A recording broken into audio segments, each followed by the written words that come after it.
ኢየሱስ ክርስቶስ ጌታ ነው። እንደነገርኳችሁ ዛሬም ደግሞ ይሄንን ትኩስ የሆነ የምስራች ወደ እናንተ ይዘን መጥተናል። ኢየሱስ ክርስቶስ ጌታ ነው። ከመጽሐፍ ቅዱስ አንድ ስፍራ ከኔ ጋር ወደ እናንተ ለማድረስ እሞክራለሁ። ይህንን ማስካፈላችሁ እግዚአብሔር ቃል የሚገኘው በሉቃስ ወንጌል ምዕራፍ 15 ላይ የሚገኝ አንድ አባት ሁለት ልጆች እንዳሉት የእግዚአብሔር ቃል ይናገራል።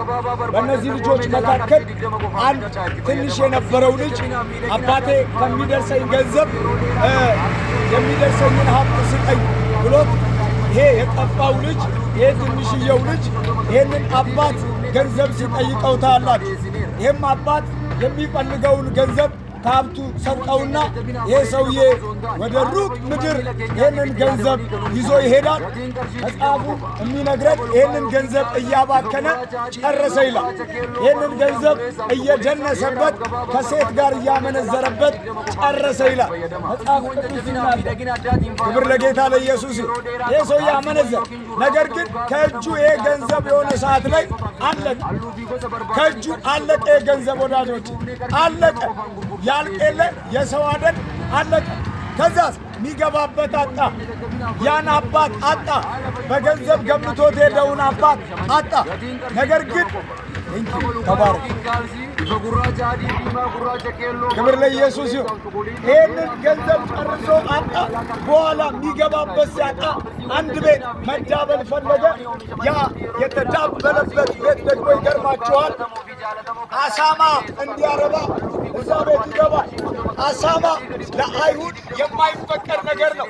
መጽሐፉ ሲናገር ጌታ ኢየሱስ እንዴት እንደሚቀበል የኃጢአተኛ ወዳጅ እንደሆነ መጽሐፍ ቅዱስ ሊነግረን ፈልጎ የሚገርማችሁ ነገር ይህንን አባት ይጠቀማል። የጠፋውን ልጅንም እንደሚቀበለው አድርጎት ያወራል። ክብር ለጌታ ለኢየሱስ። በጣም የሚገርማችሁ ነገር ይሄ ልጅ ወደዚህ የተዳበለበት ቤት ውስጥ ሲገባ አሳማ ለሚያረባበት ቤት ሲወጣ አንድ ቀን እግዚአብሔር ረዳውና ወደ ልቡ ተመለሰ ይላል። ወዳጆቼ በእግራችሁ ብትመለሱ ትርጉም የለው። ይሄ ልጅ ወደ አባቱ ቤት ከመመለስ በፊት ይዞ የተመለሰው ወደ ልቡ ነው። ሰው ወደ ልቡ ካልተመለሰ የንግግር ንስሐ ቢያደርግም ትርጉም የለው። ንስሐ ማለት ትክክለኛው ፍቺ ወደ ልብ መመለስ ነው። ወደ ወጣንበት ስፍራ መመለስ፣ ወደ አሳደገን ወደ መገበን ከለራችንን ወደ መለሰ ጌታ መመለስ እንጂ የንግግር ስታይል አይደለም። የጴንጤነት ቋንቋ አይደለም ንግግር። ወደ ልቡ ተመልሶ ምን አለ ይላል መጽሐፍ ቅዱስ ሲናገር በአባቴ ቤት እንጀራ የሚተርፋቸው ባሪያዎች ስንት ናቸዋል? ለካ እንጀራም የሚተርፈው አባት ቤት ነው። ለካ የምንበላው እንጀራ ራሱ ያለው አባት ቤት ጌታ ኢየሱስ ጋር እና መጽሐፉ ሲናገር ምን ይላል? እንግዲያውስ አለ ወደ አባቴ ቤት እሄዳለሁ። ኢየሱስ ጌታ። ለካ የአባት ቤት ዛሬም አይዘጋም። ለካ ዛሬም የአባት ቤት ክፍት ሆኖ ይጠብቃል። የአባት ቤት አሁንም ክፍት ሆኖ ይጠብቃል። ልባችሁን ከፍታችሁ ከተመለሳችሁ ወዳጆች፣ ክብር ለጌታ ለኢየሱስ ይሁን። ወደ አባቴ ቤት እሄዳለዋል። ወደ አባቴ ቤት ሲሄድ ግን እንደዚህ ያደርጋለዋል። አባቴ ሆይ በሰማይና በምድር ፊት በደልኩ እለዋለዋል። ስለዚህ መጽሐፍ ቅዱስ በአንድ ስፍራ ሲናገር ምን ይላል? ኃጢአቱን የሚናዘዝ ይለማል።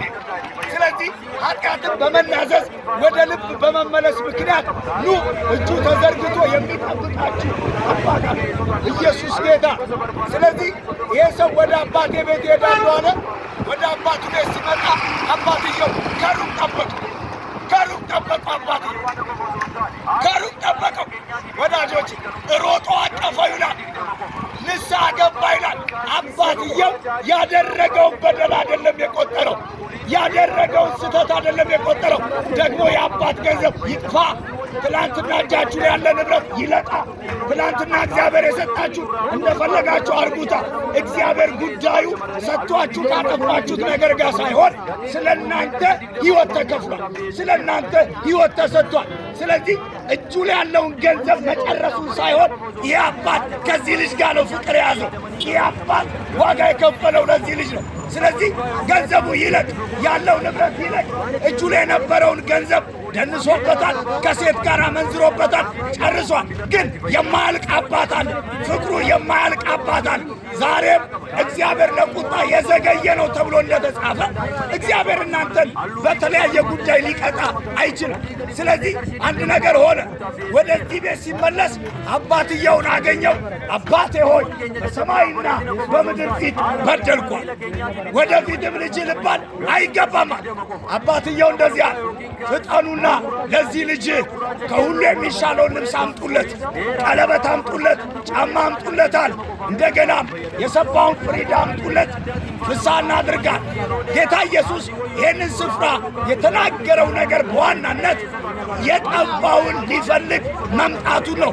የሉቃስ ወንጌል ዋና ታርጌት መልእክት የሰው ልጅ የጠፋውን ሊፈልግና ሊያድን እንደመጣ ነው። ወዳጆቼ ማን ነው የጠፋን የሚፈልግ? ወዳጆቼ ማን ነው የጠፋን ሰው የገባበት ጉድጓድ ሄዶ የሚያድን? ዛሬ እኮ ወላጆቻችን ብንጠፋ ጉዳያቸው አይደለም። ሰፈራችን ላይ ያለ ሰው ብንጠፋበት ጉዳዩ አይደለም። ውለታ የዋልንለት ሰው ብንጠፋበት ጉዳዩ አይደለም። ኢየሱስ ግን የገባበት ገብቶ ይህንን ልጅ ይዞ የመጣው መስቀል ላይ ስለዚህ ልጅ የተከፈለ ዋጋ አለ። የኢየሱስ ወጥቶበታል። ስለዚህ ኢየሱስ ይፈልጋቸዋል። ኢየሱስ የገባበት ፈልጎ እናንተ ጋር ዛሬ መጥቷል።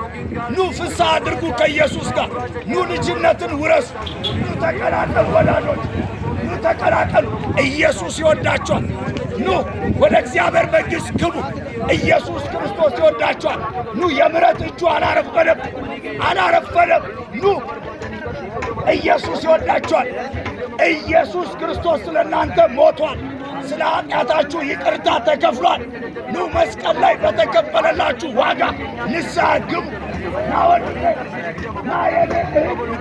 ነይ ጌታ ኢየሱስ ክርስቶስ ይወድሻል። ጌታ ኢየሱስ ክርስቶስ ይወዳል። ኃጢአተኛን ይወዳል። ኃጢአተኛን ይወዳል ኢየሱስ። ኃጢአታችሁን ሳይሆን ኃጢአተኛን ይወዳል። እግዚአብሔር በደላችሁን ይቅር ይላል። በኢየሱስ ክርስቶስ ደም ታጠቡና ንስሐ ግቡ። ኑ ጌታ ኢየሱስ ይወዳችኋል።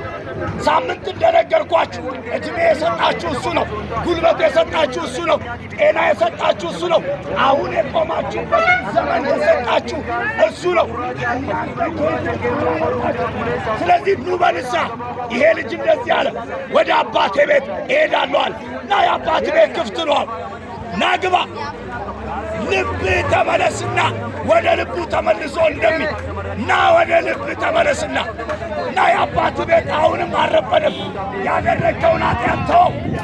የገባበትን ሙድ ተወው፣ ተወው። ና ወደ ልብ ተመለስና ጌታ ኢየሱስ ክርስቶስ ይወዳቸዋል። ጌታ ኢየሱስ ክርስቶስ ዛሬም ያድናቸዋል። መጽሐፍ ቅዱስ ሲናገር እንደዚህ ይላል፣ የኢየሱስ ክርስቶስ ደም ከኃጢአት ሁሉ ያነጻል ይላል። የትኛውን ደም ከኃጢአት ሊያነጻ አይችልም፣ አይችልም፣ በፍጹም አይችልም። የኢየሱስ ደም ያነጻቸዋል። የኢየሱስ ደም ያነጻቸዋል፣ ይቀድሳቸዋል።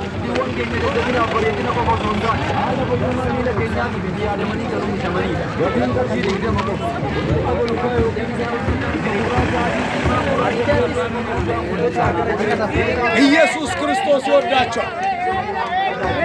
ኢየሱስ ክርስቶስ ይወዳቸዋል። ንስሐ ግቡ። የመዳን ቀን ዛሬ ነው። እርሱ ደግሞ አሁን። ኢየሱስ ክርስቶስ ይወዳቸዋል። ኢየሱስ ክርስቶስ ይወዳቸዋል። ንስሐ ግቡ፣ ንስሐ ግቡ፣ ንስሐ ግቡ። መጽሐፍ እንደዚህ ይላል፣ መንግሥተ ሰማይ ቀርባለችና ንስሐ ግቡ ይላል። ያለ ንስሐ በታሪክ አትገባም። ለዛ ነው ዮሐንስ እኔ የንስሐን ጥምቀት አጠምቃችኋለሁ፣ ከእኔ በኋላ ግን የሚመጣው በእሳትና በመንፈስ ቅዱስ ያጠምቃችኋል እንዳለ። ኑ የንስሐን ጥምቀት ተጠመቁ። የመንፈስ ቅዱስ ስጦታዎች ይሰጧችኋል። የእግዚአብሔር ጸጋ ይበዛላችኋል። ኑ ንስሐ ግቡ። እናንተ ወጣቶች፣ እናንተ አባቶች ሌላ መንገድ የለም። ሕይወት፣ እውነት፣ መንገድ የናዝሬቱ ኢየሱስ ብቻ። ዓለም መንገድ የላትም፣ ኢየሱስ ግን መንገድ ነው። ዓለም ሕይወት የላትም፣ ኢየሱስ ግን ሕይወት ነው። ዓለም እውነት የላትም፣ ኢየሱስ ግን እውነት ነው። ዓለም ውሸታም ናት። ዓለም መንገድ የላትም። ዓለም በታሪክ ሕይወት የላትም። ከሞት በኋላ ያለ ሕይወት ያለው ኢየሱስ እጅ ላይ ብቻ። ለዛ ነው ጴጥሮስ ሲናገር በማቴዎስ 16 ላይ ሲናገር እንደዚህ ይናገራል። ጌታ ሆይ ከአንተ ወደ ማን እንሄዳለን? አንተ የሕይወት የዘላለም የሕይወት ቃል አለ። የዘላለም ሕይወት ቃል ያለው የናዝሬቱ ኢየሱስ ጋር